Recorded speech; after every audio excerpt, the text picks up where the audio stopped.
అందరికీ శనార్థులు దిల్దార్ వార్తలకు స్వాగతం. అబ్బా ఏ గుడి చూసినా కలకలలాడుతున్నాయి, భక్తులతోటి కిటకిటలాడుతున్నాయి. ఇంతకు నువ్వు దర్శనం చేసుకున్నావా లేదా? ఏ పొద్దుగాలనే లేచి పూజలు ఒడగొట్టుకునే వచ్చిన ఆఫీస్ కు నన్ను అడుగుతున్నావు, మరి తమరి సంగతి ఏందో? నేను కూడా పూజ చేసినరా. ఏది పొట్ట పూజనా? ఎన్ని పూజలు చేసినా కడుపు నిండా తిండి దొరకాలి, చల్లగా ఉండాలనే కదా. ఇట్లాంటి ముచ్చట్లు చెప్పమంటే మస్తు చెప్తావు. ఈ వార్తలు అయిపోగానే దండం పెట్టుకుందు పా. అమ్మో గుళ్ళు మస్తు రష్ ఉన్నాయట కదా సిరి. ఏడాది ఆరంభంలో వచ్చే మొదటి ఏకాదశి ఈ ఏడాదికి ఇదే తొలి పండుగ అన్నట్టు. అందుకే ఏడాదంతా మంచిగుండాలే, అన్ని శుభాలే జరగాలని హిందువులంతా ఎంతో నిష్టగా జరుపుకుంటారు. సరే ఇక్కడికెళ్ళి దండం పెట్టుకుందాం మనం, సరేనా? సరేపా. కూరు పొద్దుకడ మొదలు పెడితే స్వామి దర్శనం కోసం సూర్యాస్తమయం దాకా బారుల గడతనే ఉన్నారు భక్తజనం. 2 తెలుగు రాష్ట్రాలల్లా గుళ్ళు గోపురాలు భక్తులతోటి కిక్కిరిసిపోయినాయి. అభిషేకాలు, పూజలు, హారతులు, ధూపదీప నైవేద్యాలు, భక్తుల నామస్మరణలతోటి మారు మోగినాయి. కమ్మటి వాసనతోటి వీధి వీధులన్నీ సువాసనలు విరజిమ్ముతున్నాయి. ఏ వాడ చూసినా ఎంకన్న పేరే, ఏ ఊరు చూసినా విష్ణుమూర్తి కొలిపే. తొట్టతొలి పండుగతోటి ఈ ఏడాదంతా మంచి జరగాలని ఆ స్వామికి మొక్కులు పెట్టుకున్నారు. ఏహే పుల్లలు ఇరిసి పడేస్తే అయిపోతది, గాల్లెంత అని అనుకున్నారు. అడవికి రాజైన పులి కూడా వెనకట గట్లనే అనుకున్నదట, కానీ ఏమైంది? చీమల చేత ఎక్కి చచ్చిపోలేదా? అందుకే పుల్లలను ఇరిసి పడేస్తాం, చీమలను నలిపి పడేస్తామనంటే ఊకునే కాలం కాదు. ఉప్పెన లెక్క జమే ప్రభుత్వాల మీద తీసుకోవడే రోజులు ఇవి. ఇన్ని దినాల నుంచి నీట్ పేపర్ లీక్ మీద కొట్లాడిన విద్యార్థులు ఆఖరికి గెలిచిండ్రు.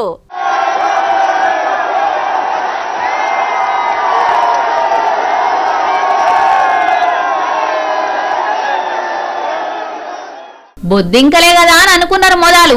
ఈ బొద్దింకలే ఇలా రాజ్యాన్ని గజ గజ వణికించేటట్టు చేసిండ్రు. నీటి పేపర్ లీకుల మీద షాన్ నొద్దుల నుంచెల్లి ఢిల్లీలా కొట్లాడుతుంటే లాఠీ చార్జీలైనా ఎన్ని గోసలు పెట్టినా విద్యార్థులు విద్యాశాఖ మంత్రి రాజీనామా చేసేదాకా పోరాటం ఆపమని పట్టిన పట్టిడవలేదు. ఈ కాలేజీ పిల్లల పోరాటానికి ధర్మేంద్ర ప్రధాన్ రాజీనామా పెట్టి మోడీ సార్ కు ఉత్తరం పంపిండు.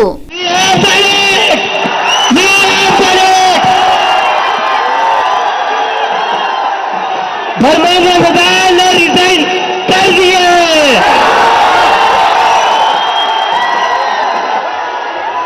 दिस इज फॉर देम, ये उन सभी बच्चों के लिए जिनकी जिंदगी धर्मेंद्र प्रधान ने लिए थी. కానీ విద్యార్థులను మెచ్చుకోవాల్సిందేనుల్లా. డ్రగ్స్ దొరికినాయని కేసులు పెడతామని బెదిరించినా, పాస్పోర్టులు రద్దు చేస్తామని చెప్పినా, తల్లిదండ్రులతోని బెదిరించినా ఎత్తిన పిడికిలి ఇడవలేదు. దెబ్బలు తిన్నారు, ఆకలికి మాడిండ్రు, ఆనలకు దడిచిండ్రు, ఎండలకెండిండ్రు. కరెంటు తీసేసిన పబ్లిక్ కు ప్రతిపక్షాల మద్దతుతోని విద్యార్థులు సెంట్రల్ గవర్నమెంట్ కు మొస్స మర్రకుంటే చేసిండ్రు. చుట్టూ విమర్శలు చుట్టుముట్టేసరికి ఇక రాజీనామా చేసిండు. మొత్తానికి యూత్ తోటి పెట్టుకుంటే అది పార్టీ అయినా ప్రభుత్వం అయినా దిగి రావాల్సిందేనని చూపెట్టిండ్రు.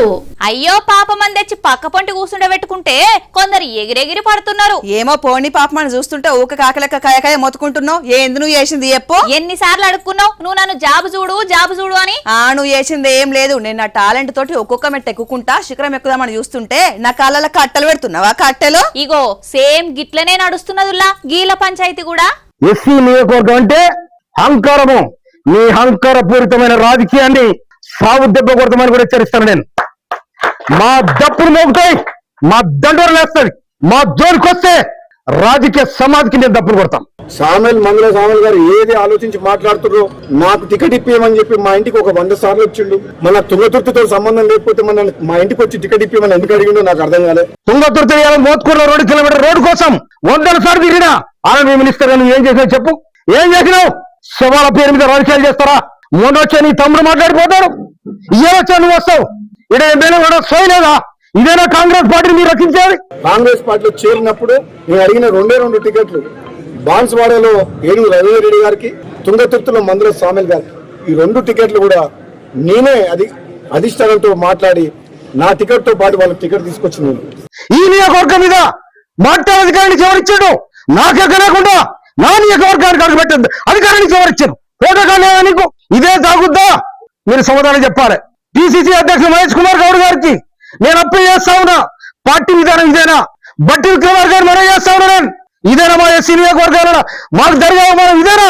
ప్రచారం కూడా వ్యక్తిగతంగా నేను మున్గోడు ఎమ్మెల్యేగా వండుకుంటూ నగరకల్లు, తుంగతుర్తి, భువనగిరి, ఆలేరు, సూర్యాపేట ఈ నియోజకవర్గాల్లో నాకున్న తక్కువ సమయంలో కూడా వాళ్ళ గెలుపు కోసం నేను ప్రచారం చేసి వాళ్ళందరినీ కూడా గెలిపించిన. ఇవాళ ఈ దేశం 68,000 మేరతో గెలిచిండు. ఈయన మంత్రుల సామెల్ 52,000 మేరతో గెలిచాం. మీకు చేసి చెప్పలే మేము, మీ చెంతకు రాలే, మమ్మల్ని ఎందుకు హీనంగా మాట్లాడుతా ఉన్నారు? తుంగతుర్తితో ఏం సంబంధం అంటుండు? తుంగతుర్తి టికెట్ ఇప్పించిందే నేను నీకు. నీ గెలుపు కోసం కృషి చేసి నన్ను చూసి నన్ను నమ్ముకున్న కార్యకర్తలు వేల మంది వాళ్ళ సొంత డబ్బులు ఖర్చు పెట్టి నిన్ను గెలిపించిండ్రు. కానీ ఈ రోజు నువ్వు గెలిచిన తర్వాత నా గురించి అట్లా మాట్లాడుతున్నావు అంటే, నీ గురించి ఇంతవరకు ఎప్పుడెప్పుడు నేను తప్పు మాట్లాడలేదు మందుల సామెత గురించి. కానీ మీరు ఆడ గాంధీ భవన్ మాట్లాడితే రాజగోపాల్ రెడ్డి తుంగతుర్తి బాగలేదు, నగరికల్ బాగలేదు, నేను గడపం మునుగోళ్ళు ఈ చక్కగా చెప్తుంది.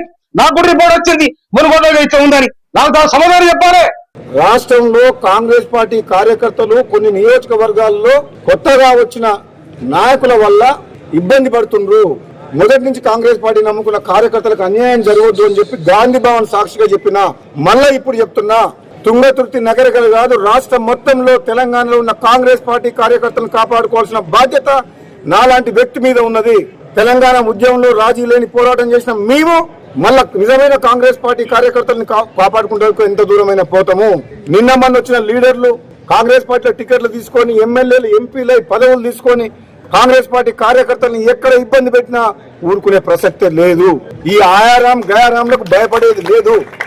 నల్లగొండ మీరు రాజ్యం అనుకుంటారా? మీరు నల్లగొండ జిల్లా అంటే ఇది శ్రమజీవుల జిల్లా. బడుగు బలహీన వర్గాలు ఉద్యమాలు చేసిన తుంగతుర్తి పోరాడాల గడ్డ. ఈ పోరాడాల గడ్డలో తెలంగాణ పోరుబిడ్డ మందుల సామెలు కబర్దార్. నా గురించి మాట్లాడిండు మందుల సామెలు అంటే నాకు ఒకటే సామెత గుర్తొస్తుంది, వినాశకాలే విపరీత బుద్ధి. నాలాంటి వ్యక్తి నీకు టికెట్ ఇచ్చి గెలిపించిన వ్యక్తి గురించి నువ్వు మాట్లాడుతున్నావు అంటే ఇప్పుడు నీ గురించి నేను నీ విజ్ఞతకే వదిలేస్తున్నా. తుంగతుర్తిలో ఉన్న కాంగ్రెస్ పార్టీ కార్యకర్తలందరికీ ఒకటే మాట చెప్తున్నా, నా అభిమానులకు నా పిలుపు మేరకు సామెలను గెలిపించిన మీరందరికీ కూడా నేను క్షమాపణ చెప్తున్నా. ఒక తప్పుడు వ్యక్తిని తీసుకొచ్చి టికెట్ ఇప్పించినా అని చెప్పి నాకు అర్థమైంది. నీకు క్షమాపణ చెప్తున్నా. ఉత్తాసేతుల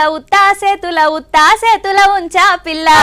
అవునా? అయితే 1,00,000 రూపాయలు పెట్టి మరి చేతుల కావాలంటే మైదాకు పెడతా గాని లక్షలు ఎక్స్పెక్ట్ చేయకు, అసలేం అంతేండు. జోరు మీద ఉన్నావు, ఏంది సంగతి? రేపు అయితారం కదా, ఏర్పాటు చేద్దామా మరి? ఏ పండుగ పూట నాన్ వెజ్ ముచ్చట్లు మాట్లాడొద్దు. నేను మాట్లాడింది తిండి గురించి కాదు. మరేం ఏర్పాట్లు? అదేరా, ఆషాఢ మాసం మైదాకు దావత్ పెట్టొద్దా మనం? మన అమ్మలక్కడ కిట్టిపాటి గ్రూప్ ఉంది కదా, ఇక అందులోనే అన్ని ఏర్పాట్లు చేద్దాం గాని విధి విధానాలు ఏర్పాట్ల ముచ్చట్లను గిల్ల అడుగుదాముండు.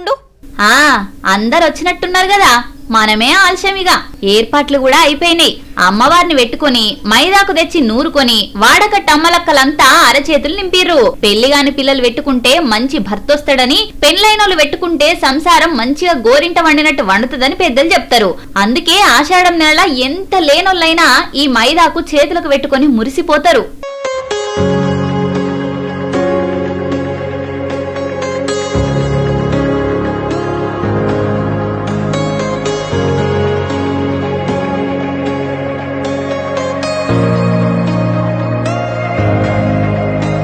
ఏ ఖర్చు లేదు గాని ఎంత ఆనందం ఉన్నదో చూడుండ్రి. 10 మంది ఒక్క దగ్గర చేరినట్టుగుంటది, మంచి చెడు పంచుకున్నట్టుగుంటది, కష్ట సుఖాలు చెప్పుకున్నట్టుగుంటది. ప్రకృతిలో దొరికే చెట్ల ఆకులతోటే ఈ పండుగ చేసుకుంటారులో. ఫంక్షన్లకు కోన్లు డిజైన్లు ఎన్ని ఇకమతులు వడ్డా ఆషాఢ మాసంలో మాత్రం ఈ ఆకు మైదాక పెట్టాలి అనేది ఆచారం. అక్క, మీ మైదాకు లెక్క మీ జీవితాలు కూడా మంచిగా వండాలని కోరుకుంటున్నాం.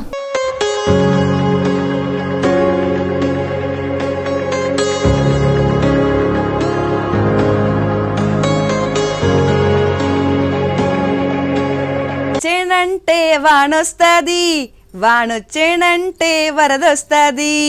నువ్వు రెడీ రెడీ, నేను రెడీ రెడీ, వాళ్ళు రెడీ రెడీ. అందరం రెడీ రెడీనే. ఆ వానదేవుడ లేడు రెడీగా. ఎందుకురా గింతగానం చేస్తండి ఏడు? ఏమో మరి, ఆయనకేరక గౌరవం ఏందో. అరే మొత్తం మన రాష్ట్రాల తోబే మర్చిపోయినట్టు చేస్తాడు. ఏమో రాయిగా పగబట్టినట్టే చేస్తాడు. వాళ్ళకు వద్దురో దేవుడా అంటే చూడు వాళ్ళ వెనకేమిటి ఎట్లా పడుతున్నాడో.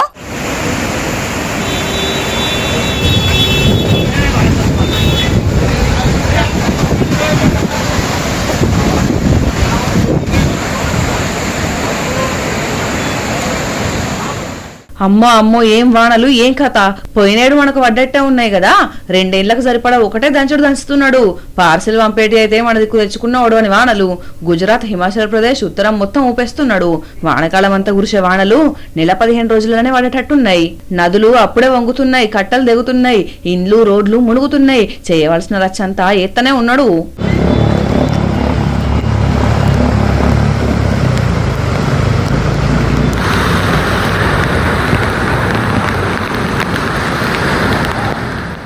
గుజరాత్ అహ్మదాబాద్ లోనైతే రికార్డు స్థాయిలో ఒకటే నాడు 46 సెంటీమీటర్ల వానతోటి హతలా కుతలం చేసింది. ఇంట్లోకెళ్లి బయటకెళ్లే పరిస్థితే లేదు. మన దిక్కేమో మొగలైతుంది గాని సినుకు పడతలేదు. ఎక్కడి పంట అక్కడ ఎండిపోయి బావులు మొత్తం ఇంకిపోయే.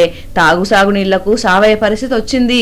ఉత్తరం బాజును దయ్యం పట్టినట్టు పట్టకుండా మా దిక్కు మల్లరాల వానదేవుడని వేడుకుంటున్నారు జనాలు. ఇప్పుడంటే గిట్ల నిమ్మలంగా ఉంటున్నా గాని చిన్నప్పుడు మనం అంటే తోటి పోరలకు హడలుండేది తెలుసా? ఇప్పుడే ఇంత చిన్నగా ఉన్నావు, అప్పుడు ఇంకెత్తున్నావో? నిన్ను చూసి వణకపోయిన వాళ్ళు ఎవరమ్మా? నా గురించి పురాగా తెలుసుకోకుండా మాట్లాడుతున్నావు. భాషా సిమ్మల రజనీకాంత్ లెక్క నీ కూడా ఫ్లాష్ బ్యాక్ ఉందా ఏంది? నేను కొడితే ఎట్లుంటదో మా ఊర్లో పోరలను అడిగి తెలుసుకో. ఒక చెంప మీద కొడితే ఇంకో చెంప చూపెట్టే నువ్వు కొడతావా? చెప్పిన కదా అదంతా ఒకప్పుడు, ఇప్పుడు మారిపోయినారా నేను? కొంపదీసి కరాటేలా బ్లాక్ బెల్టా? కాదు, లెదర్ బెల్ట్. అదేం విద్య? ఏ కోర్సు నేర్చుకోలే, అదే నేర్చుకొని ఉంటేనా ఇయే తగ్గించుకుంటే మంచిది. ఇందాక కరెంట్ పోతే లిఫ్ట్ లేక మెట్లు దిగేందుకు ఎంత తిప్పలు పడ్డావు? నీకు డైలాగ్ అవసరం అసలు? శత్రువులు ఎక్కడనో ఉండరు, పక్కనే ఫ్రెండ్స్ రూపంలోనే ఉంటారు. ఉన్నది ఉన్నట్టుగా చెప్తే ఊర్లు ఉండనియర్ అంటారు గాని పా నీ ఫోజ్ లాపి వార్త చూద్దాం. ఇక ఇంతకు ముందు ప్రోగ్రెస్ కార్డు వస్తుందంటే తక్కువ మార్కులు వచ్చినోళ్ళు తల్లిదండ్రులకే భయపడేది. ఇప్పుడు లీడర్లు కూడా వస్తున్నారు. మంచిగా చదువుకోండి రా పోరగాళ్ళు. ఫస్ట్ కు పింఛన్లు వంచుడే కాకుండా ఇట్లా ఈ స్కూళ్లు తిరిగి పోరల చదువు సంధ్యలు కూడా అరుచుకుంటున్నది కూటమి సర్కారు. లోకేష్ సార్ స్కూల్ కన్నా హాజరుపడ్డాడో లేదో గాని బాబు సారు ఇప్పుడు ఆంధ్రాల పేరెంట్ టీచర్ మీటింగ్ అయితే హాజరుపడుతున్నాడు. అగ చూడురి ప్రోగ్రెస్ కార్డు పట్టి ఎట్లా చూస్తున్నాడు. ఈ భయంతోటైనా సరే మార్కులు మంచిగా తెచ్చుకుంటారు కావచ్చు మల్లతేప పిల్లలు. రంపచోడవరంలా మెగా పేరెంట్ టీచర్ మీటింగ్ కు హాజరుపడ్డాడు బాబు సారు, విద్యాశాఖ మంత్రి లోకేష్. పిల్లలతోటి మాట్లాడి జరసేపు క్లాసులు కూడా చెప్పిండు. అగో స్మార్ట్ బోర్డులు ఎట్లా వాడతారో తెలుసుకుంటున్నాడు. మార్కులు ఎట్లొస్తున్నాయి, రోజు వస్తున్నారా, డుమ్మాలు కొడుతున్నారా, ఆరోగ్యాలు మంచిగా చూసుకుంటున్నారా అన్నీ అరుచుకున్నాడు. ఆయనతో పిల్లలతోటి పగటి బువ్వ తిని ఇక వాళ్ళకు టాటా చెప్పిపోయిండు. ఈ మాత్రం ఎంకరేజ్మెంట్ ఉంటే చాలు, పోరలు ఇంకింత చదువుల దూసుకపోతారు కావచ్చు. ఇవల్ల ఇయాల్టి దిల్దార్ వార్తలు. మళ్ళొచ్చే దిల్దార్ వార్తలల్లా మళ్ళా కలుద్దాం. అంతవరకు చూస్తూనే ఉండండి వనిత టీవీ. నమస్తే.